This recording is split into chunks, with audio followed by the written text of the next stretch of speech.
Una vida anfibia es aquella que se caracteriza por vivir indistintamente entre la tierra y el agua. Cuando el agua se acumula en terrenos bajos, generan inundaciones que crean lagunas, ríos, ciénagas y pantanos. A estos ecosistemas se les llama humedales. Los humedales son sitios idóneos para la vida anfibia, pero también para otras especies como moluscos, aves, reptiles y algunos mamíferos, como los seres humanos.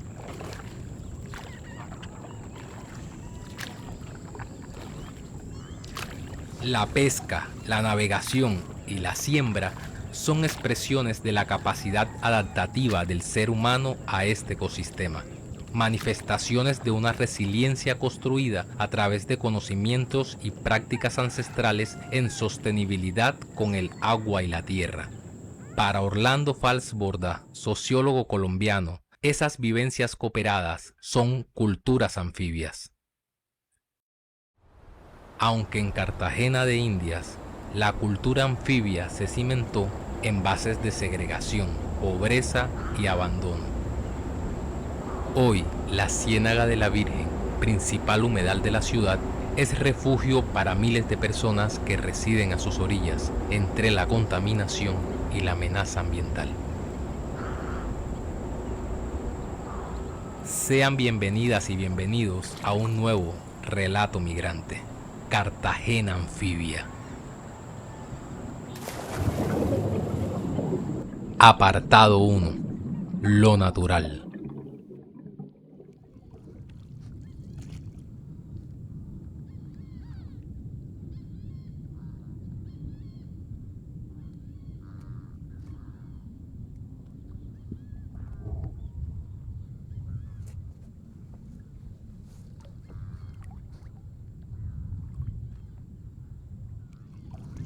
Esto es, digamos, la importancia ecológica del humedal Ciénaga de la Virgen radica en que es el punto de encuentro, o el punto intermedio, uno donde desembocan las aguas superficiales que se transportan a través de los arroyos, los canales y se conectan con el mar.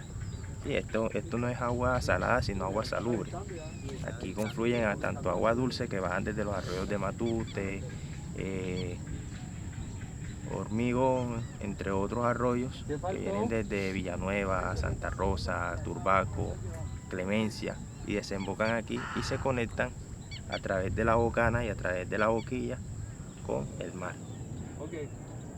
Ecosistemas de humedal o ecosistemas anfibios son muy dinámicos y tienen unas particularidades bastante específicas. Por ejemplo, el agua que ellos ayudan a sostener o captan varía durante el año dependiendo de los periodos en los cuales nos encontramos. Y eso también tiene una relación con, por ejemplo, el estado de la cuenca, o sea, cómo se encuentra ese trayecto entre donde llegan las lluvias y empieza a correr y se forman estos primeros arroyos y cuencas, digamos, que constituyen como una cuenca que van alimentando de agua el cuerpo. Como en este caso la ciénaga. Entonces allí suceden muchas cosas, porque en la forma en la cual se gestiona y se maneja esa cuenca tiene un impacto directo sobre las zonas bajas. Entonces ahí vienen los sedimentos, la deforestación, entonces todo esto genera una dinámica que altera y que va transformando periódicamente las zonas bajas. Entonces si se va acumulando, por ejemplo, los sedimentos, entonces eso quiere decir que se generan nuevos espacios de terreno que pueden como reducir o promover la cobertura de otros ecosistemas, por ejemplo el manglar. Si a medida que se van acumulando más sedimentos hay más terreno para que el manglar crezca, pero esto puede generar inclusive un taponamiento del mismo arroyo que alimenta la cuenca. Entonces es un asunto que hay que revisar con profundidad, que hay que analizar, que hay que monitorear para poder tomar decisiones en cómo intervenirlo. El índice que me gusta a mí mucho lo llamamos el ICAM, el índice de calidad de aguas marinas, y es cómo está el agua respecto a su capacidad de mantener y sostener la vida. O sea, qué tan buena está el agua para que un animal o un vegetal viva en buenas condiciones, crezca y se reproduzca.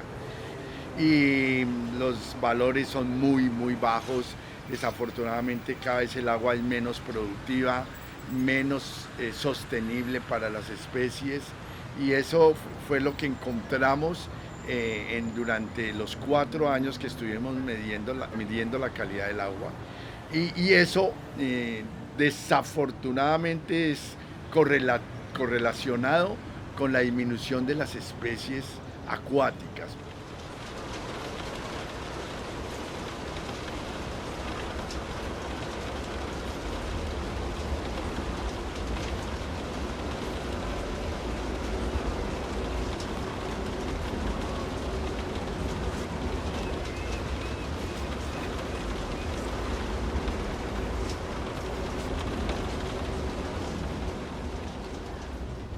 Esto, por supuesto, tiene impactos en la vida silvestre, en particular de las aves.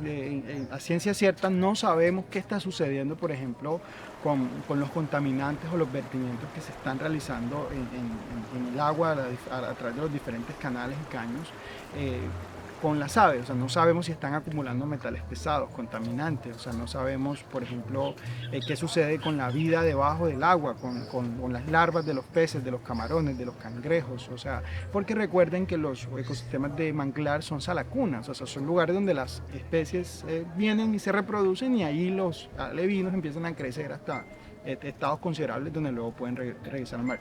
Y esto se conecta con la seguridad alimentaria, porque entonces ahí ya entramos a hablar de la provisión de servicios ecosistémicos, con toda esta serie de bienes que la naturaleza nos provee, y es decir, nosotros los damos por hecho, pero ellos tienen unos siglos, tienen unas variables específicas que determinan si suceden o no, o se incrementan o se reducen, y eso genera impactos en distinta medida.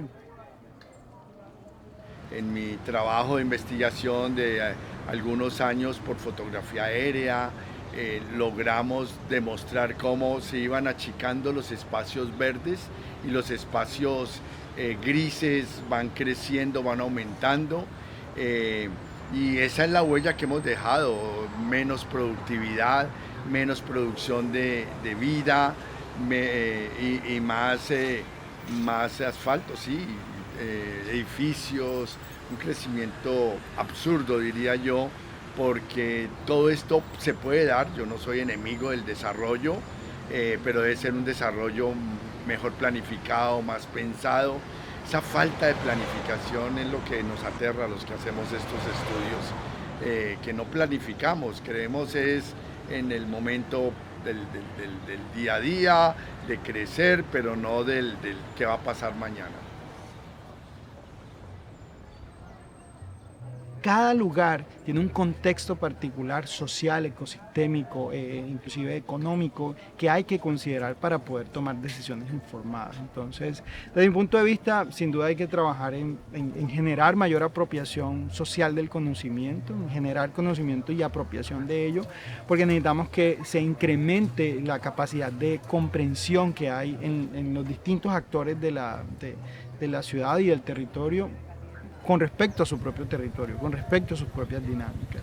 A partir de eso también me parece muy importante como la constitución de acuerdos, de espacios de gobernanza y gobernabilidad, o sea, de entender quiénes son los responsables y hasta dónde, cuál es el alcance de lo que ellos pueden hacer, para ponernos de acuerdo en qué se puede hacer y qué es lo que falta. Este es un camino que se viene recorriendo, pero que es muy interesante en la medida en que ya empieza a discutirse la naturaleza como sujeto de derecho y dándole la importancia que requiere precisamente para la subsistencia y para la vida en el planeta, y democratizar este tema de la información ambiental para que haya mejores tomas de decisiones, pero a su vez también la protección de los liderazgos ambientales y el reconocimiento de la naturaleza como sujeta de derecho. Pues cambia la lógica de esa eurocentrista del ser humano como el centro de todo, y los demás ecosistemas, especies y demás al servicio del ser humano.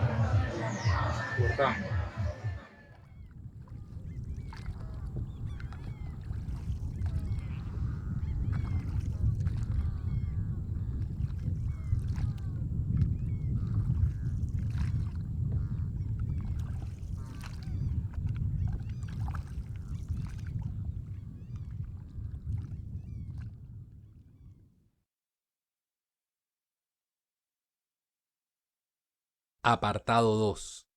Adaptación humana. Lo especial de vivir en San Francisco para mí es todo, absolutamente todo, porque yo digo que una vida sin los aspectos negativos, hay que vivir con los dos polos, con el positivo y con el negativo. Me voy a quedar, tantas reuniones y tanta lucha, yo me voy a quedar aquí, no, yo no voy a estar durmiendo en casa ajena. Y me vine porque necesitaba de un rancho. Así que ya Villa Gloria está cumpliendo 31 años. Con Dios lo cuenta y el diablo se asombra. Sí, señor. Tengo entendido lo que me cuesta mis abuelos, que todo esto era un basurero. Era un botadero de botellas y había gente que venía a buscar los desperdicios de comida, a encontrar lo posible que ellos pretendieran o calcularan que se pudiera ingerir. Entonces mis abuelos invadieron aquí y aquí se quedó mi mamá viviendo aquí en esta zona del barrio. Lo que quiere decir que yo llevo toda mi vida, la llevo viviendo aquí en San Francisco. Claro que me he movido, ahora ya siendo un adulto, he vivido en diferentes barrios, pero yo soy un nativo, plenamente nativo de San Francisco desde antes, ya yo tengo 48 años. Desde antes que este barrio estuviera tupido en casa, yo conocí aquí, conviví con las serpientes, con los escorpiones, con los cangrejos. Nací en Fredonia. Desde Fredonia alcanzaba a visibilizar uno todo lo que es esta zona. Nuevo Paraíso, desde su inicio en la parte de atrás de la arrocera, cuando de la antigua arrocera, hasta acá. Desde niño nos tocó caminar, transitábamos por todo este territorio, era mangre, caminábamos no sobre tierra, no sobre lodo, sino sobre las raíces de los mangres, que era la única forma que se podía transitar. Las raíces sobresalían sobre el nivel del agua y esa era una forma como uno podía transitar. Yo llegué a Cartagena hace 35 años desplazado por la violencia. En ese tiempo los paramilitares en ese tiempo le decían a uno que tenía que salir durante 24 o 48 horas y no había tiempo de recoger nada. Teníamos que salir volando porque cuidando la vida de uno, la de la familia, de nuestros hijos, nuestros papás. Teníamos que dejar todo para salir. Estas comunidades se formaron su mayor parte por personas que han llegado por temas del conflicto colombiano, la violencia colombiana. Por lo tanto, el contexto y el pensamiento nuestro no era propiamente de pesca, un pensamiento agrícola. Eso genera un choque cultural en estos sectores porque entramos y vemos que no hay terrenos para cultivar, no hay forma de defenderse con lo que uno sabe. Y vemos mangles, no hay frutos, no hay nada, entonces lo que vemos es un contexto de que eso no sirve porque es puro barro, no hay frutos, no hay nada.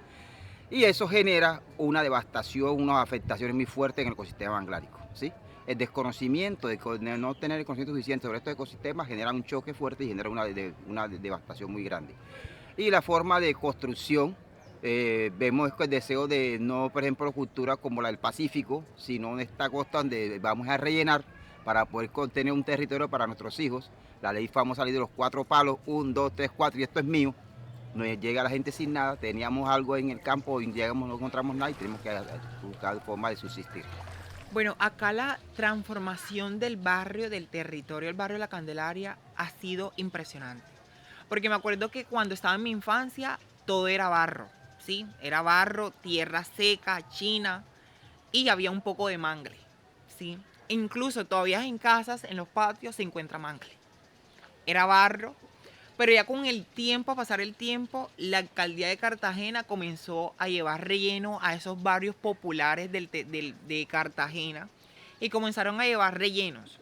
Sí, con ese tiempo el relleno fue un fracaso, porque cuando comenzó a llover, hubo un tiempo que la ciénaga se desabordó y comenzó a recuperar su territorio y eso fue fatal. Salíamos en canoa, ¿sí? Porque antes para llegar a María Auxiliadora tenían que salir en canoa, porque existían los puentecitos de madera. Para tú cruzar a la casa del frente tenía que pasar por el puentecito de madera. Y si ibas a hacer un mandado a la tienda tenía que ser en canoa porque el agua te podía llegar súper arriba. Y eso me hace recordar mucho de que que la Candelaria, a pesar que es uno de los primeros barrios de Cartagena, se ha transformado muchísimo, aunque a veces la tenemos olvidada. Y sí, tenemos muchas dificultades porque miren en qué condiciones viven estas familias. Todavía no hay una infraestructura, todavía no hay, esto acá no tiene agua, no tiene gas, no tiene los servicios todos públicos completos, la cual pues eso he venido trabajando a favor de estos servicios de estas personas de aquí de esta comunidad, para que ellos tengan una mejor calidad de vida y puedan seguir adelante. La verdad que ellos necesitan mucho del apoyo de los entes que les corresponde a estas clases de trabajos sociales en nuestro sector. Soy pobre, siempre lo he sido, pero llegar desde mi casa en Fredonia, que era una casa de madera, la casa de mi abuela, donde vivíamos todos los nietos de ella, y llegar hasta Pantano en ese tiempo, hace 40 años atrás, conocer las casas, las condiciones de las casas en ese momento, era un cambio fuerte. En esos primeros inviernos que hubieron cuando yo paré mi casita, la verdad, unas 3 láminas de zinc y la demás era plástico. A medianoche yo me levantaba con una escoba, sacar el agua para que no mojara, no se cayera el plástico. Y así sucesivamente, pues uno tenía tanto sacrificio. Y hoy en día esos sacrificios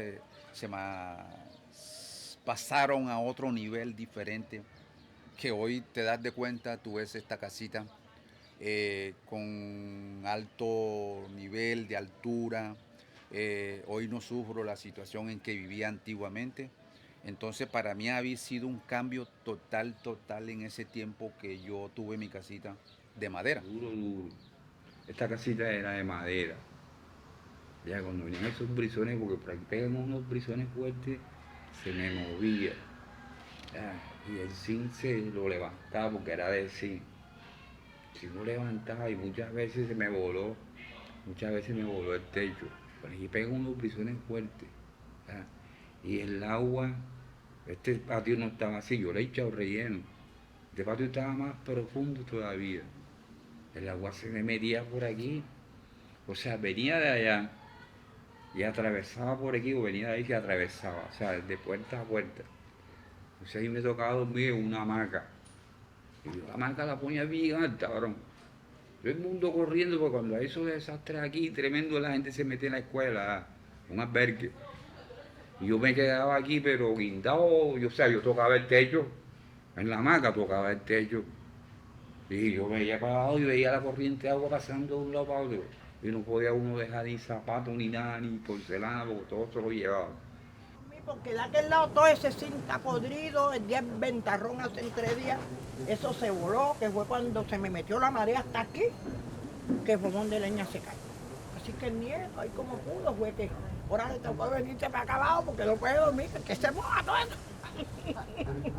Pero soy feliz de la vida, por eso no es que voy a llorar, no, pedirle al Altísimo que Él es grande y es poderoso, ¿verdad? Sí, Señor. Así que con la ayuda de Dios, yo sé que así son unas 3, 4 planchas que le pongo ahí, no me voy a seguir mojando. En el nombre de Jesucristo. No, hay que cuando pasan esas cosas uno tiene que pues con paciencia, con calma, porque te desesperas tú ahí a lo que Dios quiera, agarrarse a las manos de Él. Bueno, yo sinceramente considero que los procesos cíclicos de la naturaleza, como estas épocas de lluvia, pues son inevitables, es más bien adaptarse y no constituyen propiamente una amenaza, excepto cuando hay niveles muy intensos de acumulación de aguas y todo, y sobre todo por la manera como construimos sobre lugares planos que no tienen buenos drenajes, entonces la inundación enseguida se vuelve un problema. Pero yo creo que la amenaza ambiental más grande de la zona, ¿sí?, tanto del mar como de la ciénaga, la constituye es la contaminación. La contaminación que tiene varios orígenes, pero la más grave de esas, me gusta señalarlo, es porque hay una gran responsabilidad del sector industrial, porque es que los peces van perdiendo calidad en su vida y como alimento también se vuelve un problema al recibir contaminaciones graves como la del cromo, la del plomo, el níquel, etcétera, ¿no? Que son contaminantes claramente de origen industrial. Yo diría que esa es la más grande, ¿sí? Y por el otro lado ya no es una amenaza ambiental, sino social, que es la fuerte desigualdad que impide que la gente tenga acceso, ¿sí?, de manera más natural, llamémoslo así, más fácil, a vivienda, que no tiene que construir sobre rellenos tan precarios, ¿no? Y entonces la gran amenaza es más social que climática. Cuando empezamos a sentir los efectos con los hijos que mueren por leptospirosis, que los hijos murió con meningitis, el otro murió, entonces son enfermedades que uno dice, oye, pero ¿qué está pasando? Hay algo raro aquí. Entonces cuando empezamos a ver que precisamente lo que nosotros estamos generando nos está generando una fuerte afectación con la vida, se le apuntamos a la vida. Es cuando empezamos, entonces mira, entonces hay que cambiar. Entonces empezamos a trabajar solos, cada uno por su lado, bueno, hay que recoger basura, hay que hacer esto. Y empezamos a organizarnos, hacemos una organización precisamente cuando hace Corpae, nosotros solos. Quizá padeció un poco los niños con la enfermedad del dengue, que ha fluido mucho el mosquito. Ya el mosquito ahorita mismo, pues a medida que las lluvias avanzan, que están cayendo muchos, esto es una de las enfermedades que ha atacado mucho a este sector, el dengue, la cual ya pues han ido muchos niños, algunos niños a emergencia con fiebre, con dolor en el cuerpo, con vómitos. Entonces vemos esa necesidad que están padeciendo estos niños en nuestro sector. La basura tampoco pasa por aquí, me toca correr cada vez que escucho la ceba hasta allá, hasta la pavimentada. ¿No hay recolección de basura en esta? No, señor, no tenemos. Y por más que yo he discutido y he peleado con las juntas comunales, porque por aquí no hay juntas comunales, sino que nos asociamos con las cercanas, pero como ellos no viven por aquí, o sea, hacen caso omiso.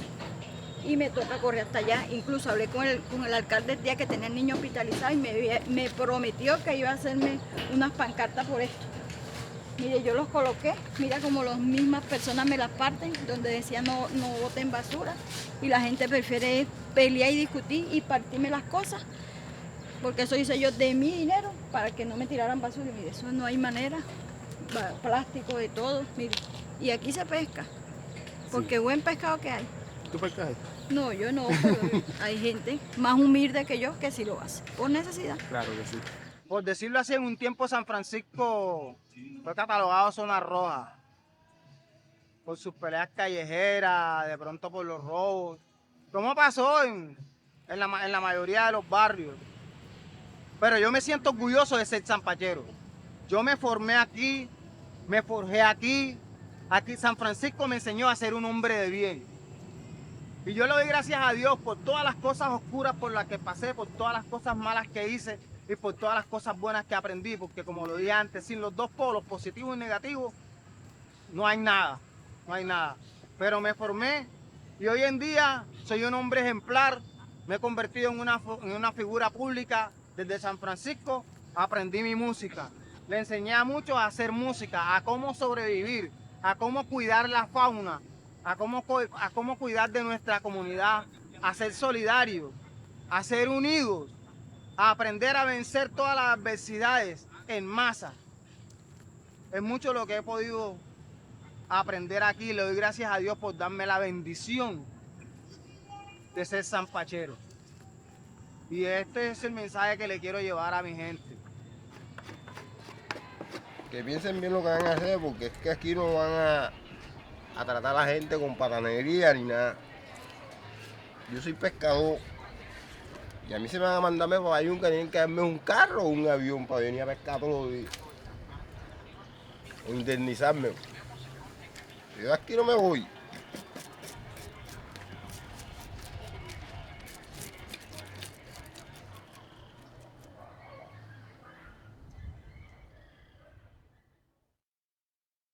Apartado 3.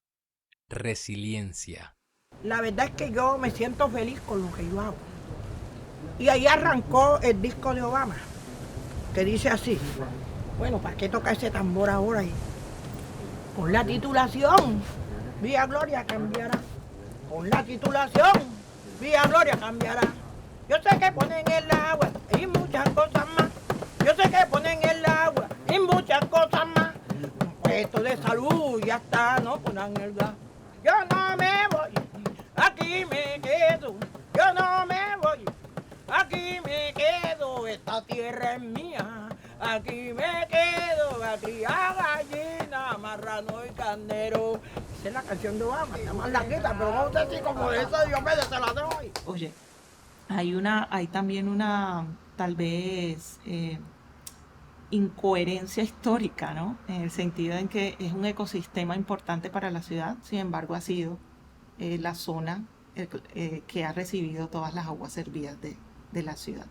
Recientemente se ha tal vez puesto en la narrativa de la ciudad la importancia de valorar el ecosistema. Bueno, nosotros desde el esfuerzo que hemos hecho con el Plan para el Buen Vivir, hemos venido hace 10 años trabajando en eso. Y creo que ha sido un resultado muy interesante de ver cómo también estas zonas que son zonas segregadas, que son zonas tal vez muy lejanas de las dinámicas turísticas de la ciudad, que siendo Cartagena una ciudad con esa vocación, finalmente ha sido esa zona que también ha puesto el mensaje de que hay que recuperar el ecosistema. Como se viene hablando de cambio climático, yo he sido uno de los que en realidad pues me dediqué a sembrar árboles por toda esa zona. Si ustedes ven al frente, estos arbolitos han sido sembrados todo alrededor de mi casa. Y yo me siento, la verdad me siento muy feliz estar rodeado de árboles porque esto le da como mucha fresquedad a mi hogar, más a mi casa, porque la verdad pues como te digo, no siento tanto el calor, no se siente esa problemática de que me estoy ahogando con la temperatura, no. Se siente una fresquedad y eso es lo que hoy me hace ser feliz aquí. Bueno, mis características de mi casa es piloto. Tiene un diseño alto de más o menos unos 150 centímetros de altura. La estructura abajo es puro concreto. Parte, como te digo, parte es concreto, materiales, parte es madera. Como te digo, el zinc es parte de un zinc muy frío, como quien dice, porque no recalienta demasiado, no es igual al zinc. Entonces esa estructura es el diseño de mi casa. Todo es fresco, absolutamente. De mi parte, yo invito a todas aquellas personas que hoy lideran o viven a la orilla de un caño. De verdad yo los invito a ser parte de esta casa, de esta vivienda que hoy está diseñada para los cambios climáticos y para las inundaciones. Si ustedes miran esta estructura, como lo repito, como lo dije, pues yo los invito a que miren y estudien la situación, que esto nos puede servir en un futuro más tarde para que no vaya a haber más inundaciones y no nos vaya a afectar. Es lo que yo le invito a todas aquellas personas que viven por la orilla de un caño donde se inunden, pues vean la estructura de mi casa. Algo que puedan agregarle a eso es también ese entrelace de la academia y los procesos. Hoy vemos cómo la Universidad de Lund ya nos ha visitado y tenemos la presencia de Phyllis en estos momentos.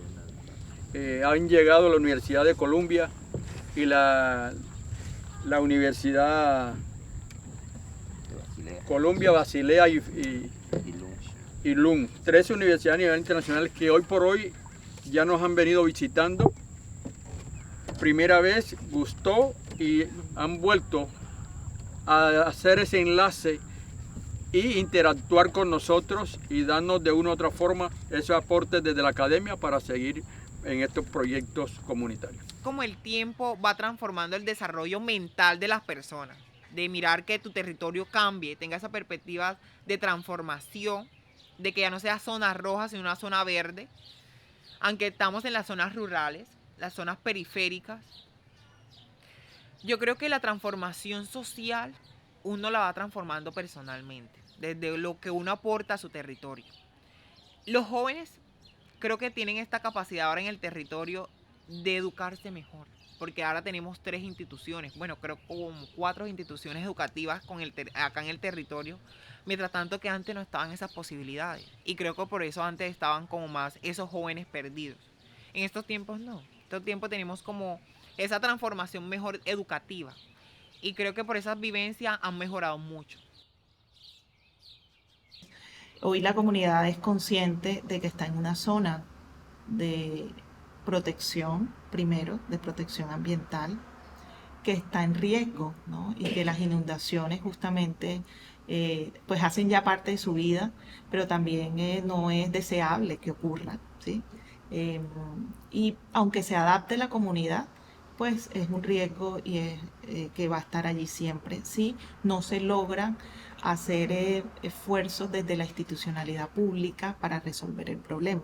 ¿Cuáles son esos esfuerzos? Bueno, mejorar el sistema de drenajes pluviales, mejorar la capacidad, dirían los ingenieros, de vaso de la Ciénaga de la Virgen también, ¿sí? Que está cada vez más sedimentada. Por supuesto también parar los rellenos, ¿sí? Y desde esa reflexión que ha hecho la comunidad y que nosotros hemos estado también acompañando, se han tomado también acciones. Hoy la comunidad está limpiando sus canales, está logrando que menos personas arrojen residuos a las calles y los canales de la construcción de acuerdos comunitarios, y eso es bien importante. Y frente a la ocupación de la ciénaga y los rellenos, también han tomado la decisión de no seguir ocupando, no seguir invadiendo. Y además han puesto límites físicos a esas zonas para que no lleguen más personas a rellenar.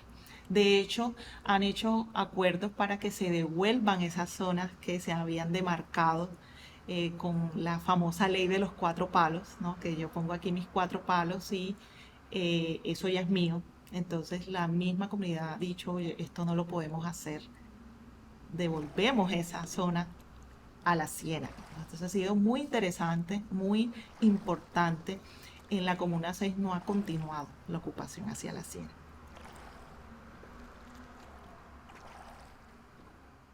Entonces eso, la inventiva, el ingenio del ser humano llevado hacia el beneficio realmente de todos. No creo que sea imposible entenderlo en algún momento, y la capacidad de resiliencia de la naturaleza.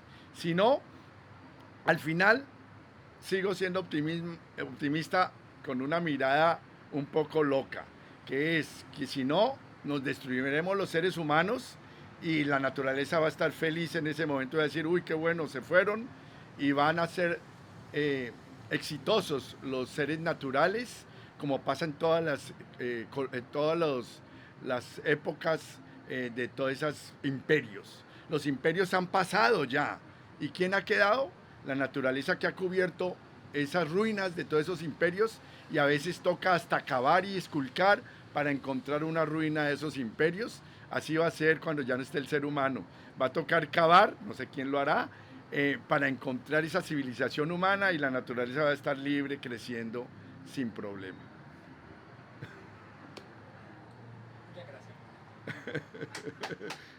Esa parte me fascina, y sé que esas preguntas vienen, y yo sigo...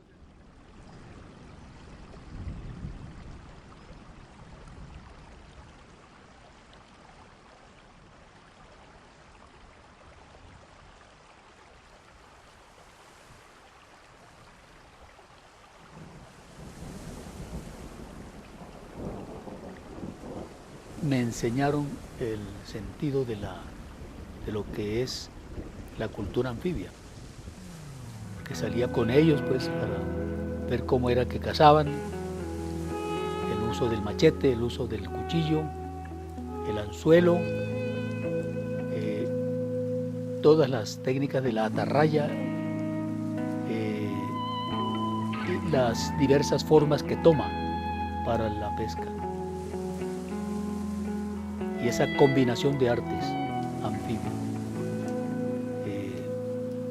es una especialidad que solo nuestra gente tiene. A mucho honor, gente inteligente, gente bien preparada técnicamente para su ritmo de vida.